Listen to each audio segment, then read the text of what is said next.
होगा प्रवीण दुबे के साथ। नमस्कार, मैं हूं प्रवीण दुबे। बीजेपी में बैठकों का होना पार्टी का उतना ही नियमित और स्थायी प्रसंग है जितने नियमित होते हैं नेताओं के बयान और भाषण। तो इस नजरिए से आज से अगले 3 दिन पार्टी में सत्ता और संगठन की मैराथन बैठकों में गुजरने वाले हैं। खबर बस इतनी ही नहीं है, बीजेपी में कारपोरेट की तरह रिव्यू का कल्चर भी पुराना है।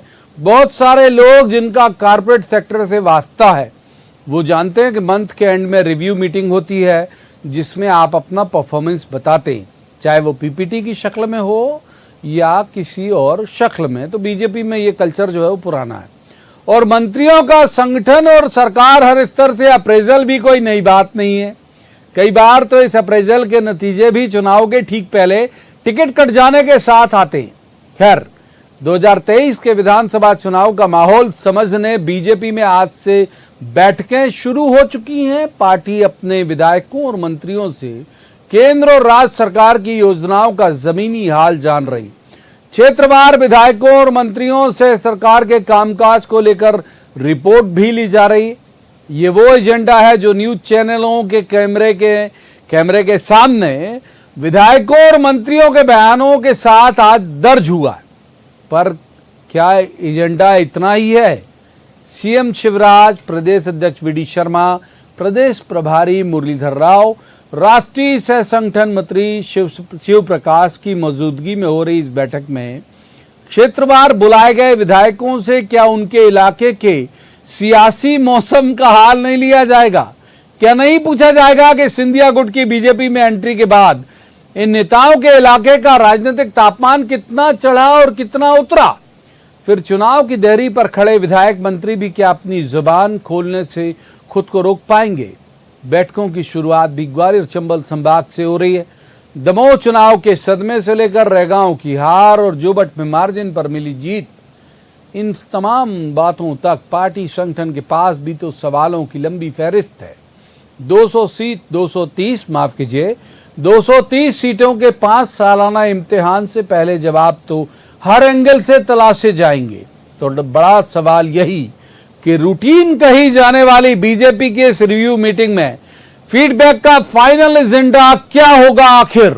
एक बेहद खास पैनल हमारे साथ मौजूद है जिसके पास हम ये सारे सवाल लेकर जाएंगे और कहेंगे कि जवाब तो देना होगा। लेकिन पहले आपको दिखाते हैं एक रिपोर्ट, देखिए।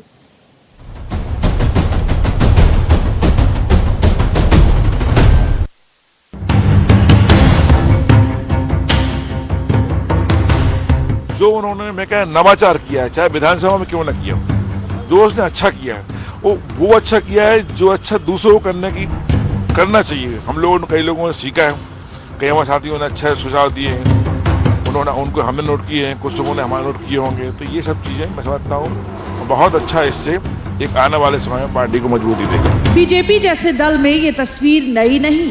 संगठन के मुख्यालय में मंत्रियों की एक क्लास भी पहली नहीं।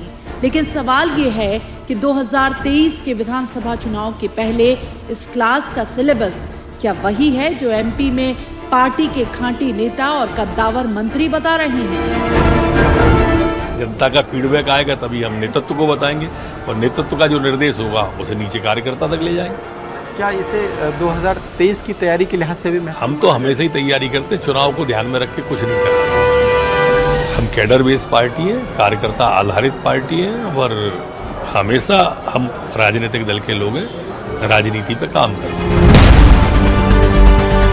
उधर कांग्रेस के लिए चुटकी लेने का मौका कि फीडबैक ले रही पार्टी विधायकों से सच सुनने कितनी तैयार है। गरीब प्रताड़ित और अधिकारी मनमानी मध्य प्रदेश में कर रहे हैं, ये फीडबैक होगा तो सही होगा, नहीं तो कि स्पष्ट रूप से विधायक वहां पे रो के निकल जाएंगे, कहते रहेंगे कि अधिकारी सुन नहीं रहे और सरकार में बैठे मंत्री मदमस्त रहेंगे। यही स्थिति मध्य प्रदेश की भारतीय जनता पार्टी की है कि कैसे जो खरीदे हुए लोग हैं और जो इनके लोग हैं उनके अंदर तालमेल बनाया जाए।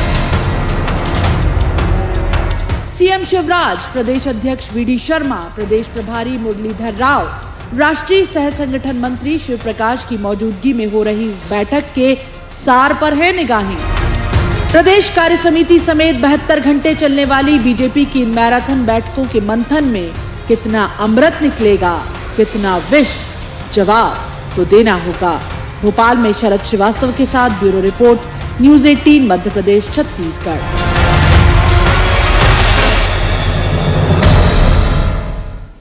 तो सबसे पहले मेहमानों का परिचय मैं आपसे करा दूं। हमारे साथ हैं रजनीश अग्रवाल, बीजेपी के प्रदेश मंत्री हैं, विद्वान ऊर्जावान प्रवक्ता भी हैं। बहुत स्वागत रजनीश जी का। दूसरे मेहमान हैं अजय सिंह यादव, कांग्रेस के युवा ऊर्जावान प्रवक्ता हैं। बहुत स्वागत है अजय जी का। और तीसरे मेहमान हैं हमारे बड़े काबिल सहयोगी शरद श्रीवास्तव। तो पहला सवाल अमूमन हम पॉलिटिकल पार्टी से करते हैं, लेकिन आज करेंगे शरद से। शरद, आप बीजेपी दफ्तर में हो, क्या क्या मंथन हुआ? अमृत निकला, विष निकला, क्या निकला, या अभी आगे भी और अमृत और विष निकलेगा? क्या आपके पास इनपुट है शरद? बिल्कुल, देखिए अभी जो मंथन है उससे क्या निकलेगा इसके लिए थोड़ा सा इंतजार और करना होगा, क्योंकि जो बैठक है वो 5 बजे के बाद शुरू हुई और अभी भी चल रही है। बीजेपी प्रदेश मुख्यालय में ही हम मौजूद हैं और दरअसल 2 हिस्सों में बैठक है। आज ग्वालियर, चंबल, रीवा, शहडोल और जबलपुर संभाग के जो विधायक और मंत्री हैं उनकी बैठक है और बाकी के जो संभाग बचेंगे उनकी बैठक कल है। एक नई जो जानकारी अभी आई है उसके मुताबिक ये भी पता चला है कि कल जो जिलाध्यक्ष हैं संभवतः उनको भी बुलाया गया है और उनसे भी फीडबैक लिया जाएगा। तो अभी जो मंथन के बाद क्या विष या अमृत जो निकलेगा उसके लिए थोड़ा सा इंतजार और करना होगा। लेकिन एक बात बिल्कुल साफ है कि आज की और कल की जो बैठकें हैं वो इस लिहाज से भी महत्वपूर्ण कही जा सकती हैं, क्योंकि आज सुबह जब बैठक शुरू होनी थी, 11 बजे का जो वक्त है वो मुकर्रर था बैठक शुरू करने के लिए।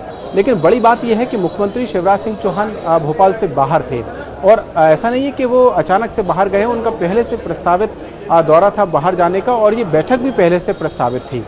11 बजे इसी प्रदेश मुख्यालय में तय समय पर जितने भी माननीय थे वो सभी आ गए, लेकिन सरकार मौजूद नहीं थे, यानी मुख्यमंत्री शिवराज सिंह चौहान मौजूद नहीं थे। तो इस बैठक का जो वक्त है वो बदला गया और 11 बजे से फिर शाम 5 बजे ये बैठक की गई, जो अब देर रात तक भी चल रही है। तो पहले जब बैठक 11 बजे हो रही थी और मुख्यमंत्री नहीं थे तो ये सवाल हो रहा था कि क्या मुख्यमंत्री की गैर मौजूदगी में इतनी बड़ी महत्वपूर्ण बैठक होगी।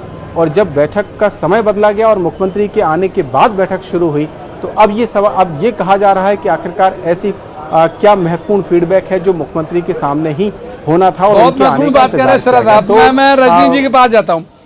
तो रजनीश जी, पता था पहले से पूरी पार्टी को कि भी सीएम बाहर हैं, अपने व्यक्तिगत प्रवास पर हैं, बैठक तय कर ली, फिर मुझे नहीं पता डंडा उनका था या किसका था, वो चला कि भाई मैं हूं नहीं हो रहा, आप बैठक कर रहे हो, तो फिर आपने 5 बजे कर ली। मैं चाहता हूं कि आप ये भी जवाब दे दें और ये भी बता दें कि भाई अमृत निकलेगा, विष निकलेगा, क्या निकलेगा, क्योंकि कांग्रेस ने ट्वीट किया है कि सीएम के जलवे के कारण मीटिंग जो है वो टाली गई और ये वाजिब भी है यार। जो लीडर है, जो विधायकों को लीड कर रहा है उसे बिठा ही नहीं रहे हो आप लोग, और मीटिंग शुरू कर दिए थे 11 बजे, फिर 5 बजे करना पड़ी।